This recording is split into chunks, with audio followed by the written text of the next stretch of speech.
I don't claim credit for the lovely illustration on the slide just before we stopped the screen share, but thank you, whoever did that. So today we are thinking about something I'm going to call the cross-shaped life. What does a cross-shaped life look like, and what is it like to live one? You'll be able to probably put two and two together and see that I've taken the phrase, the cross-shaped life, from the gospel where Jesus today warns his disciples that he's going towards his suffering. Now, I expect you remember Mark did a great sermon last week in which Peter scored an A for discipleship. Unfortunately, having gone through the algorithm, he's been downgraded this week to a D. And he is clashing with Jesus over suffering and gets it spectacularly wrong. Peter doesn't understand that the Messiah is going to go towards his suffering in order to offer redemption to the world. And none of the disciples really get it either. I'm sure that if we had been in their shoes, we wouldn't have understood.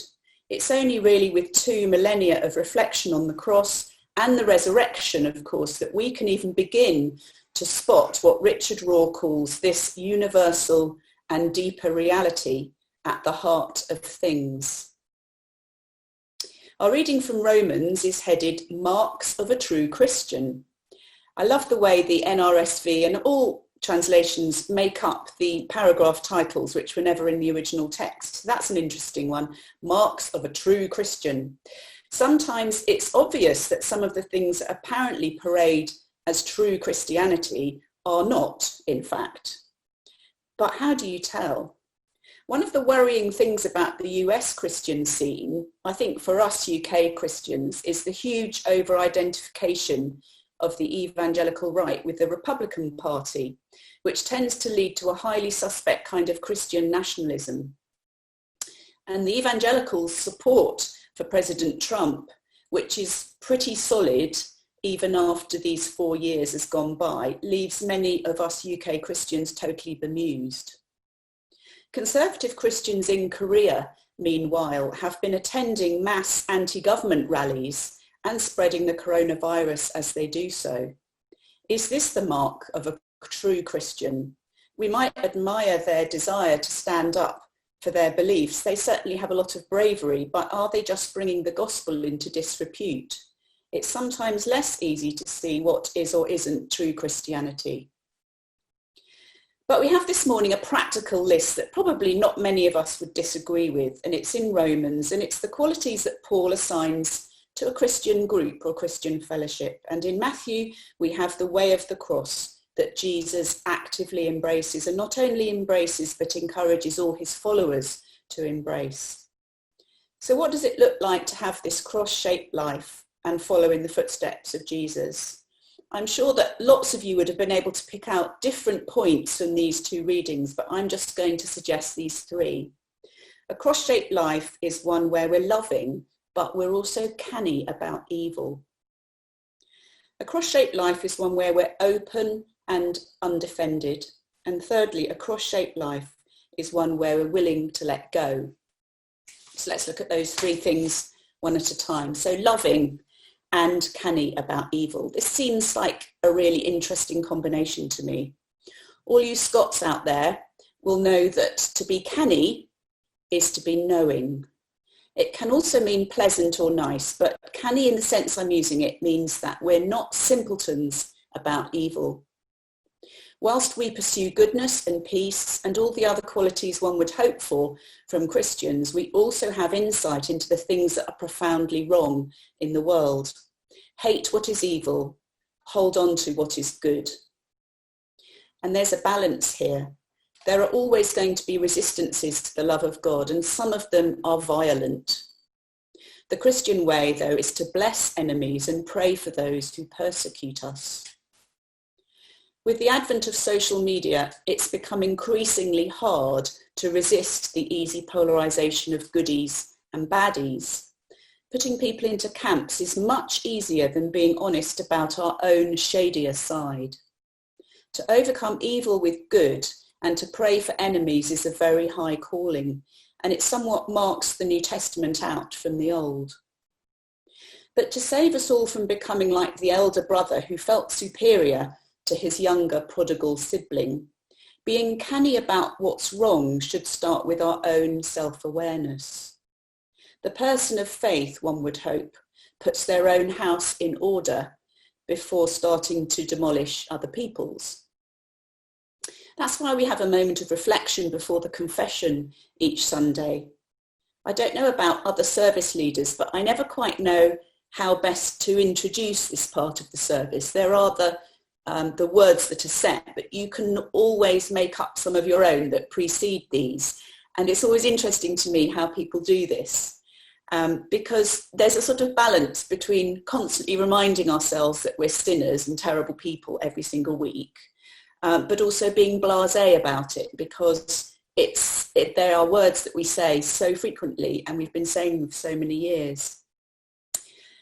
And the trouble with a general confession is that it is general. It's designed to be said in community, and that's obviously a very powerful thing. But where does it leave us as regards to the specific ways we avoid God and pursue our own programs for happiness? I think about the Epistle of James, where the faithful are encouraged to confess your sins to one another and pray for one another so that you may be healed. And the Roman Catholic practice of confessing to a priest, which we've really lost, I think, in the Anglican Church.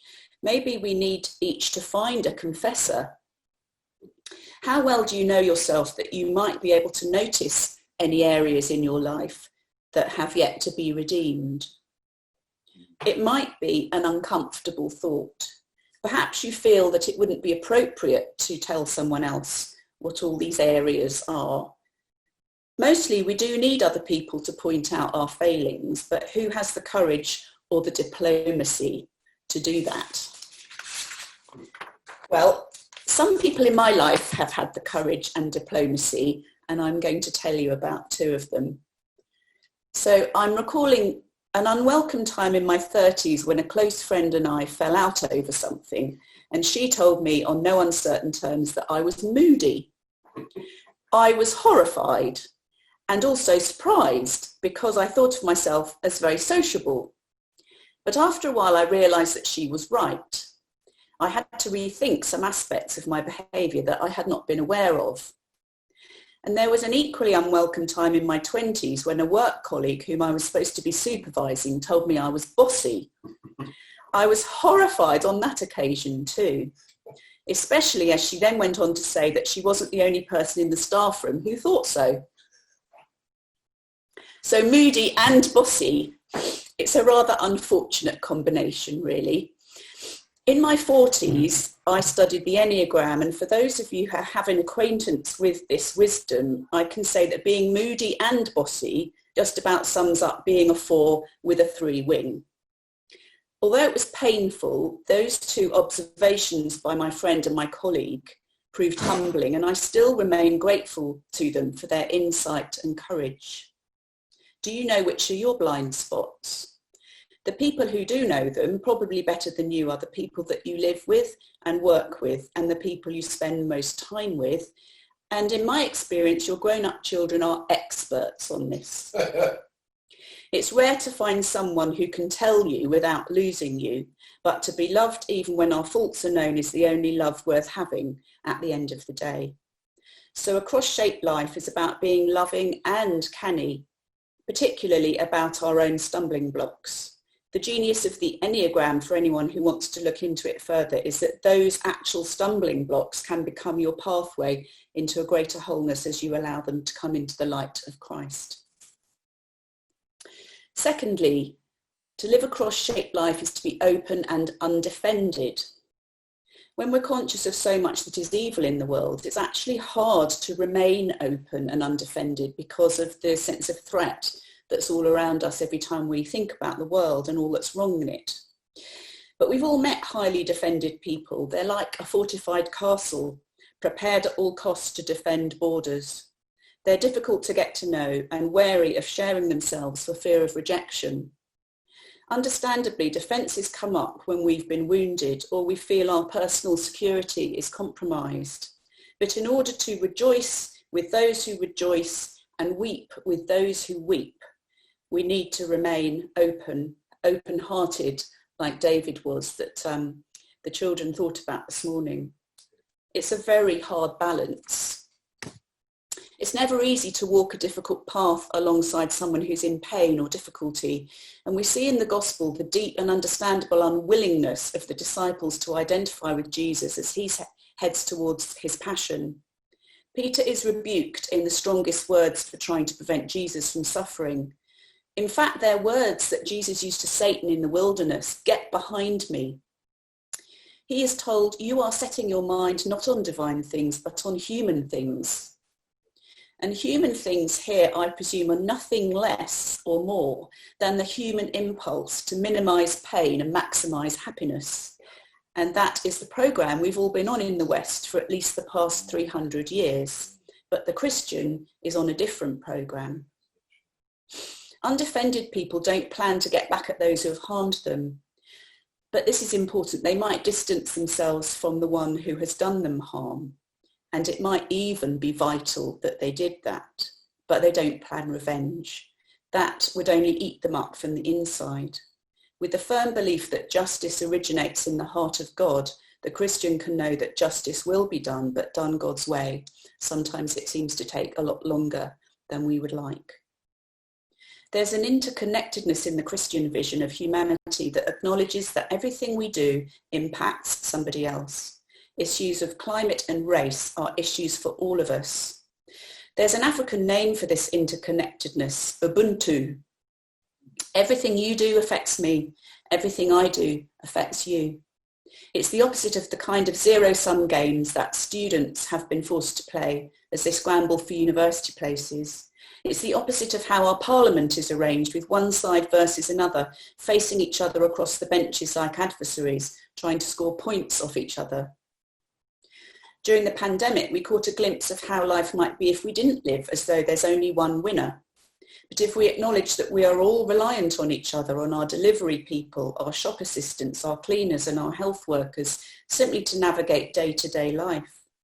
And we've sadly realised that during these times, the more a role is about caring for other people, the less it seems to be paid. So living a cross-shaped life means living an open life, an undefended life, as far as it depends on you. And finally, willing to let go.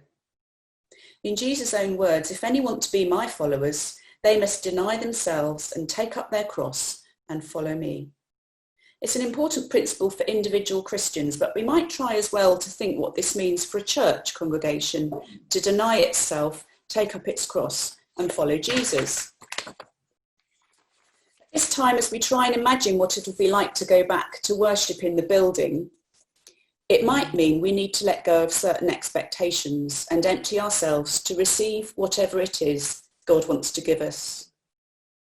If you visited the church on a Saturday for private prayer, you'll have experienced sitting very quietly, a little apart from anyone else, with your face mask on and being still and prayerful. It's actually been an experience that's grown on me. Wearing a face mask tends to limit your speaking, and maybe we have to attend more closely to the other as we cannot make out their expression in the normal way. My personal experience in shops has been that it doesn't make people any less friendly. You can normally tell when someone is smiling by looking at their eyes. And I can't help thinking that less speaking and more paying attention to the other might be a very good way forward for the Church of England. Jesus chose silence before his accusers, and his inner potency was not lessened because of it. Rather, it was increased. If in the church building we feel that we've been effectively gagged in worship, it might be an interesting reflection to consider what that means for our inward communication with God, and for how well we listen, and for the state of our hearts. It will certainly not be the case that the still small voice is in any way gagged in our midst. As Jesus said, whoever wants to save their life will lose it, but whoever loses their life for my sake will find it. That's the ultimate letting go, and it leads not to death, but through death to life.